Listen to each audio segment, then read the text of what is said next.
বিশ্ববিদ্যালয় কেন্দ্রীয় ছাত্র সংসদ ও হল সংসদ নির্বাচনে গবেষণা ও প্রকাশনা সম্পাদক পদে বিপুল ভোটে বিজয়ী হয়েছেন জুলাই আন্দোলনের আলোচিত মুখ স্বতন্ত্র প্রার্থী সানজিদা আহমেদ তন্নি। তিনি মোট 11,777 ভোট পেয়ে জয়ী হয়েছেন।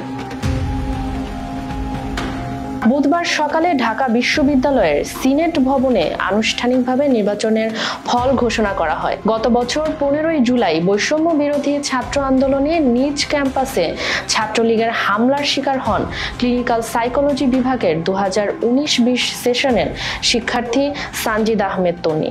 স্বতন্ত্র প্রার্থী হওয়ার ঘোষণায় তার সম্মানে ওই পদে কোনো প্রার্থী দেয়নি ছাত্রদল এবং বৈষম্য বিরোধী ছাত্র আন্দোলন থেকে গড়ে ওঠা গণতান্ত্রিক ছাত্র সংসদ সহ 6টি প্যানেল।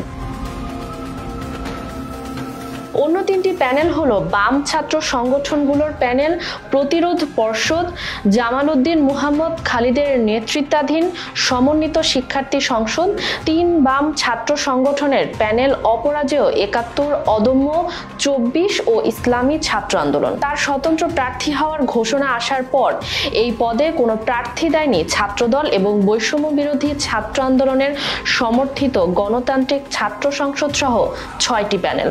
এবারের ডাকসু নির্বাচনে দেখা গেছে স্বতন্ত্র প্রার্থীরা এবং ঐক্যবদ্ধ শিক্ষার্থী জোটের প্রার্থীরা বড় ব্যবধানে জয়ী হয়েছেন। বিশেষত সানজিদা তন্নির বিজয় জুলাই আন্দোলনের স্মৃতি ও ছাত্রদের কাছে ন্যায়ের প্রতীক হিসেবে ব্যাখ্যা করা হচ্ছে।